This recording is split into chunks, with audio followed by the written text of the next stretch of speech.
अपनी आंखें खोलकर देखो, ये आखिरी बार है जब तुम उसे देख रही हो। प्रियंका पागल सी हो गई थी, लेकिन तभी नलिनी ने उसके पास आकर कहा, मिस प्रियंका, अगर तुम पुष्कर की परवाह करती हो तो ये उसके लिए परेशानी पैदा कर देगा। क्या तुम उसे अभी तक नहीं पहचान पाई हो? पुष्कर कोई नॉर्मल इंसान नहीं है, उसके अंदर असीम ताकतें हैं, उसका बच निकलना गारंटीड है, इसलिए तुम बस इंतजार करो। जब प्रियंका ने यह सुना तो वह समझ गई कि पुष्कर किसी भी तरह की मुसीबत से निकलने में सक्षम है। फिर प्रियंका ने पुष्कर की आंखों में देखा और आंखों ही आंखों में एक मैसेज देते हुए खुद से कहा, पुष्कर, अगर तुम इन्हें हरा नहीं सकते तो किसी तरह मौका मिलते ही यहां से भागना याद रखना। भले ही पूरी दुनिया तुम्हें नीची नजर से देखे, फिर भी मैं तुम्हें एक हीरो मानूंगी। तुम्हारा बचना किसी भी चीज से ज्यादा इंपॉर्टेंट है। मिस नलिनी ठीक कह रही है, मुझे तुम पर विश्वास करना चाहिए। तुम वही करोगे जो तुमने कहा है। तुम इस दुनिया के सबसे शक्तिशाली आदमी हो। ये सोचते हुए वो धीरे धीरे शांत हो गई और फिर से पुष्कर को देखने लगी। फिर सोनभद्र ने पुष्कर पर नजर पड़ते ही चिल्लाकर कहा, चलो आज इसे दिखाते हैं कि हमारे धानी खिलाफ जाने का अंजाम क्या हो सकता है।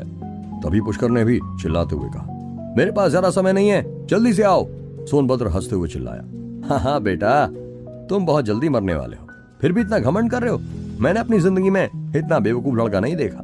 सोनभद्र ने जैसे ही अपनी बात खत्म की, उसके साथ खड़े लोगों ने पुष्कर पर हमला करना शुरू कर दिया। ऊंची सीट पर बैठे हुए लोगों में संजय मेहता और उसके साथ के लोग इस सीन को देखकर फूले नहीं समा रहे थे। शीतल अपने दांत पीसते हुए चिल्लाई, जल्दी करो, आगे बढ़ो और उसके टुकड़े टुकड़े कर दो। ये छोटा जानवर हमारे परिवार को ललकारने की हिम्मत कर रहा था।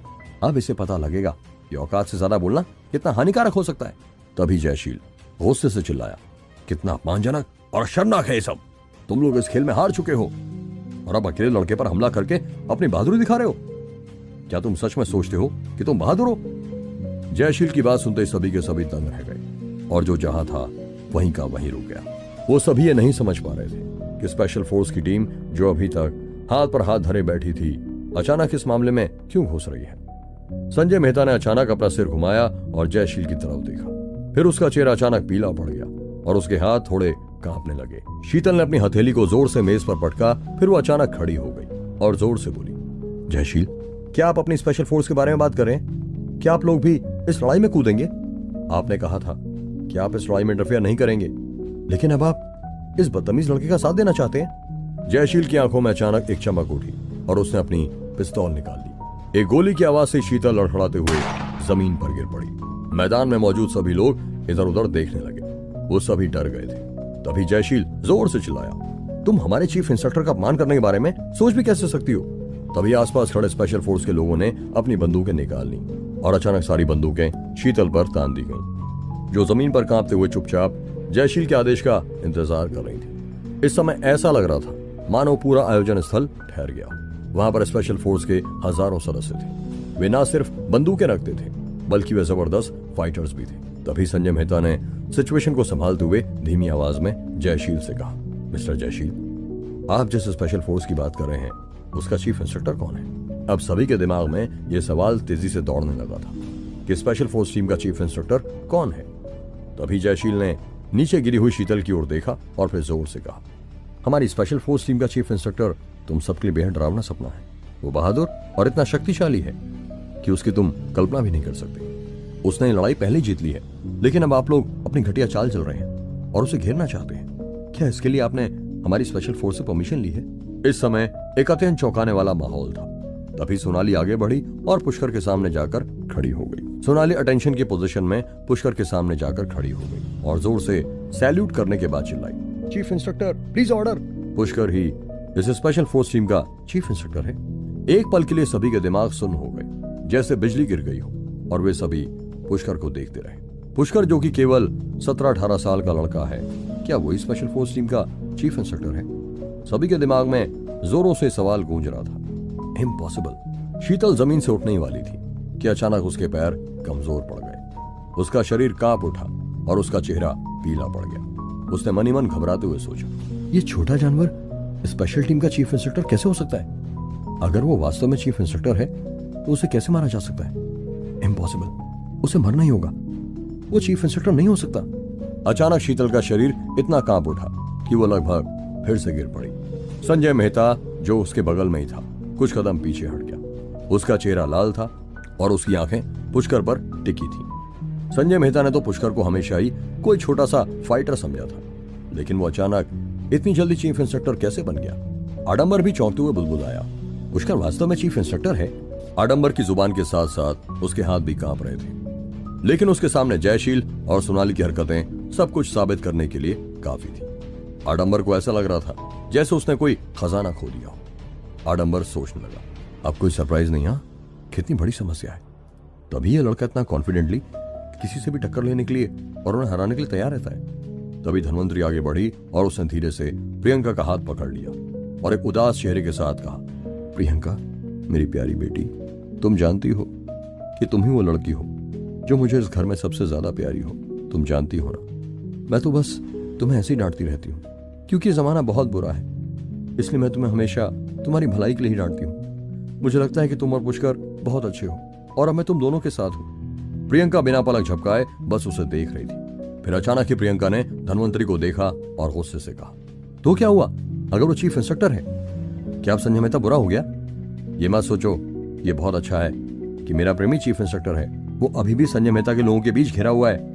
ये सभी लोग हताश हैं और उसे मार सकते हैं। तभी सभी की नजरें पुष्कर के ऊपर गईं। वो इस समय उन लोगों को पहले से भी ज्यादा डरावना लग रहा था। पुष्कर ने अपने चारों ओर खड़े हुए धानी के शिष्यों पर नजरें दौड़ाई। वे सभी पहले की तरह ही खड़े थे और चीफ इंस्पेक्टर पुष्कर की पहचान सुनने के बाद भी उनका पीछे हटने का कोई इरादा नहीं था। पुष्कर ने ठंडी आवाज में सोनाली को आदेश दिया, अगर अगले 10 सेकंड में ये लोग पीछे नहीं हटते हैं तो उन सभी को गोली मार दो। ओके चीफ, सोनाली ने कहा। सोनाली ने तुरंत आदेश स्वीकार कर लिया। अगर ये बात पहले की होती तो वह हिचकिचाती, लेकिन सीमा पर आतंकवादियों को मारने के मिशन के बाद से पुष्कर की शक्ति और महिमा एक आउटस्टैंडिंग लेवल पर पहुंच गई थी।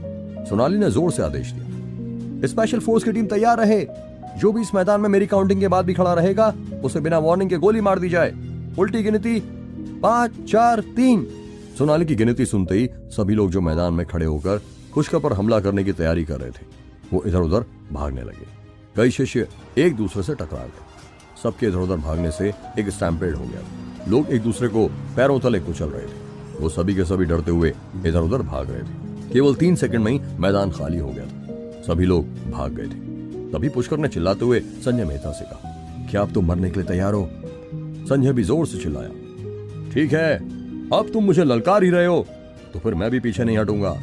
संजय की आंखें बिजली की तरह चमक रही थी और वह पुष्कर को घूर रहा था, जैसे उसने स्पेशल फोर्स की टीम पर बिल्कुल भी ध्यान नहीं दिया। उसने अपना कोट उतार दिया जिसके अंदर उसकी शानदार लड़ाकू पोशाक दिखाई दी। संजय की आंखें तुरंत बंद हो गई और जैसे उसकी आंखें फिर से खुली तो एक विस्फोट हुआ। एनर्जी की ऐसी किरण निकली जिसने सीधे उसके सामने की मेज को धमाके से तोड़ दिया। जैसे कि संजय के सामने मौजूद कोई भी चीज एक धमाके के साथ चूर्ण में बदल जाएगी। संजय मेहता सीधे हवा में उड़ा और 5 मीटर हवा में लटक गया। फिर हवा में ही उसने अपने शरीर को स्थिर किया और गहरी आवाज में चिल्लाया, मुझे आशा है कि तुम मुझे निराश नहीं करोगे। और अचानक ही संजय मेहता के पीछे हरे रंग की लपटों की एक वेव दिखाई दी जो उसकी एड़ी से शुरू होकर उसकी पीठ और सिर के ऊपर तक जा रही थी। लगभग 2 मीटर लंबी लपटें भयंकर रूप से जल रही थी। पहली नजर में वो एक मौत का देवता लग रहा था। जयशील ने अपनी आंखें खोली और अचानक बोल पड़ा, ये तो पौराणिक तांत्रिक विद्या है, ये इसने कहां से सीखी है? तभी एक तेज दबी हुई आवाज के साथ पुष्कर ने अपनी हथेली खोली और उसके पैरों के नीचे का मैदान तुरंत 10 मीटर लंबे मकड़ी के जाल में बदल गया और उसके चारों ओर हवा का प्रवाह छोटे छोटे नुकीले किनारों की तरह हो गया जो बाहर की ओर निकल रहे थे। हवा के साथ पुष्कर के लहराते चांदी के बाल उड़ने लगे और पुष्कर की दाहिनी हथेली से अचानक काली रोशनी की लकीरें फूट पड़ी जिसमें उड़ती हुई शक्ति थी। नीचे उतरो, पुष्कर गुस्से से चिल्लाया। उसने अपनी दाहिनी हथेली को चाकू की तरह इस्तेमाल किया और एक वार से ही उस काली रोशनी को काट डाला। तभी एक जोरदार धमाका हुआ। एक लंबी सी रोशनी की तलवार हवा में बन गई। तभी संजय ने आसमान में ऊपर से दहाड़ लगाई। उसकी आवाज गूंज रही थी और उसने सीधे तलवार की रोशनी पर मुक्का मारा। एक और धमाका हुआ। उन दोनों की एनर्जी बीच हवा में टकराई जिससे विस्फोट और गर्जना की झड़ी लग गई। संजय मेहता ने किसी चीज की परवाह नहीं की और अपने पूरे शरीर पर हरे रंग की लपटों के साथ वो नीचे कूद गया। उसके पीछे हरी लपटें भी जमीन पर गिरी और तुरंत एक सफेद धुएं की धाराएं हवा में उठने लगी। पुष्कर का शरीर भी घूम गया। उसकी हथेलियां हिलने लगी और उनमें से निकलने वाली उफनती लपटों ने एक भंवर बना दिया। पुष्कर की आंख से 4 हाथ बाहर निकले। वो हथेलियां एक लाइन में बाहर निकली जो सीधे संजय मेहता के शरीर पर लगी। यहां तक कि संजय मेहता के आसपास की जमीन भी एक पल में बमबारी से नष्ट जमीन की तरह हो गई। चारों ओर धुआं और धूल उड़ रहे थे, चट्टानें टूटकर बिखर रही थी। तभी उस हवा और रेत के भंवर से संजय मेहता की ठंडी आवाज निकली और हरी लौ से लिपटी हुई एक परछाई प्रकट हुई। भंवर से बाहर निकलते ही संजय मेहता ने एक तेज आग की लपट पुष्कर के ऊपर फेंक दी। पुष्कर ने उस लपट से बचते हुए अपनी भौहें उठाई और जवाब में आगे बढ़ गया, और फिर दोनों तुरंत एक साथ लड़ने लगे। तेज तेज धमाकों की आवाजें जोर जोर से आसमान में गूंज रही थी। ऐसा लग रहा था जैसे बिजली की गड़गड़ाहट आसमान में चमक रही है। क्या होगा इस लड़ाई का अंत? क्या संजय मेहता का काला जादू उसे बचा पाएगा? जानने के लिए सुनते रहिए ये एक्साइटिंग कहानी सिर्फ पॉकेट एफएम पर।